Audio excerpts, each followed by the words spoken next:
Hello, my most wonderful art students. Welcome to art lesson number 1 on our distance learning partnership.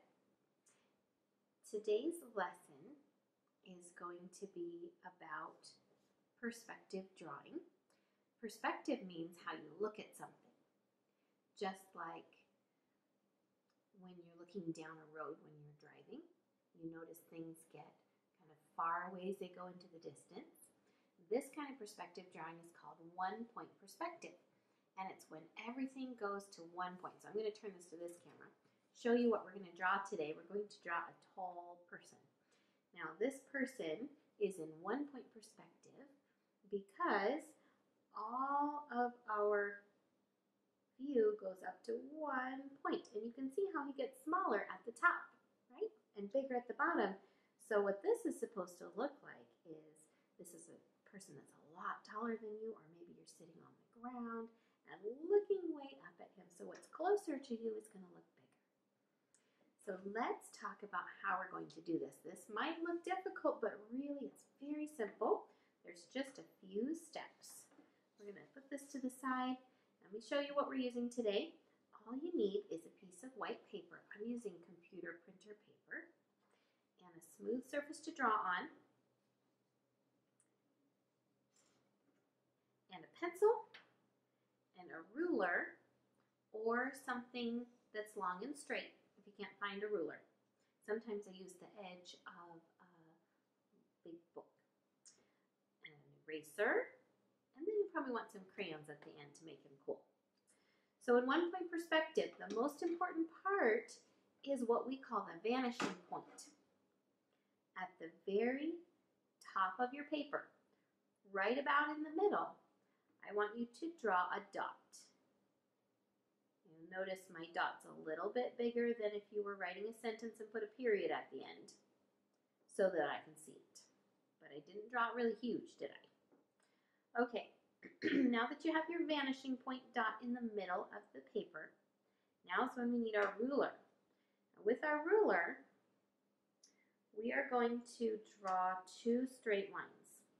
And we want them to be kind of the same. I should have told you 3 straight lines actually. We want them to be kind of the same distance apart from the middle. So first thing we do is line up our ruler with that dot and draw a straight line down. Now watch, Mrs. Lockhart, I'm going to draw a super light line. Just barely letting my pencil touch the paper because I want to be able to erase it later and I don't want it to be stuck there. Nice light line. Now, this is the trickiest part of it, and if you need a little help from a parent or an older sibling, they could probably get this part for you. You might need to measure a little bit right here to make sure you get it the same on both sides. So I'm going to measure 1.5 inches out from the center. If you don't end up measuring, your guy will still look really cool. But this tells me where to bring my ruler down. Putting my pencil at the top of the page at my vanishing point, I'm going to line up the other side of the ruler with the bottom the bottom mark that I made, and draw a really light line, barely touching the paper, because I want to be able to erase it if I need to. Now let's do the other side just the same way. Really lightly. There you go, that's the hardest part. It's all done. Now we get to do the fun part.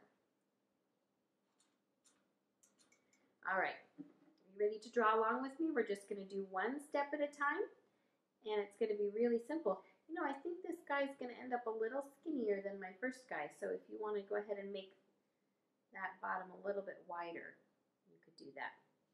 All right, first step is his shoes. We're just going to build him from the bottom up. Now the way I'm going to make my shoes is I want them to fill up this whole space in between my middle line and the side line. And I'm going to draw a big hump like this. And then another one over here. These are my shoes. I'm going to draw a little line across here that's going to be kind of like a smile. Now this line bends because we have what we call contour. It goes around. I'm going to give it a little decoration. All right, there are our shoes, and now it's time for pants. Now the pants are fun and easy because we already have most of the pants drawn with these lines. All we need to do is find about the middle of the paper and draw across. And that's the waist where his pants meet his shirt. Now I'm going to draw a few curved lines for pockets. There we go. Now if I want to, I'm going to keep these lines, so I might go ahead and make them a little darker now.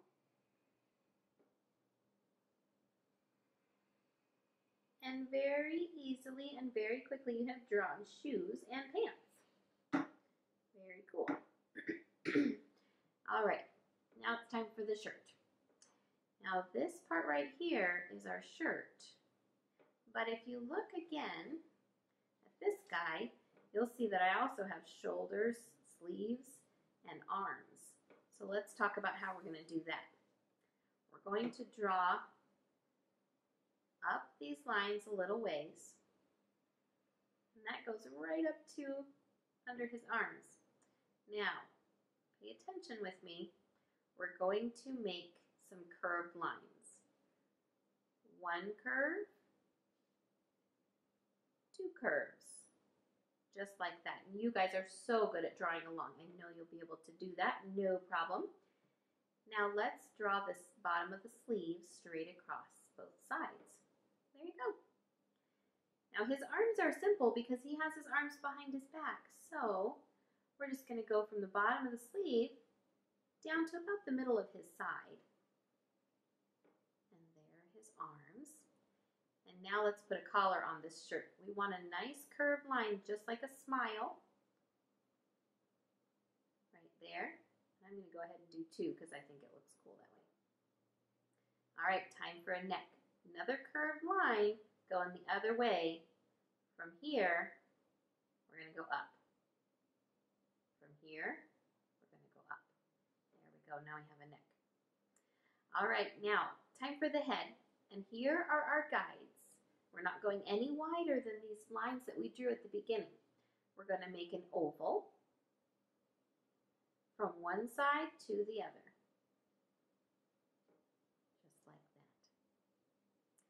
All right, I gave my person a hat. You could give them hair. At this point, it could have pigtails, be a little girl. You could have long hair. You could have a hat like mine. Any kind of a hat, any kind of hair, and that's where I want you to use your imagination and your creativity. Add your hair or your hat, your face, and then go ahead and color it with your crayons if you have those available to you. If not, you could just add some really cool designs on your shirt or decorate the pants with your pencil if you don't have colors with you right now. And then when you're all done, please send me a picture because I want to see what you did. Happy drawing! I miss you guys.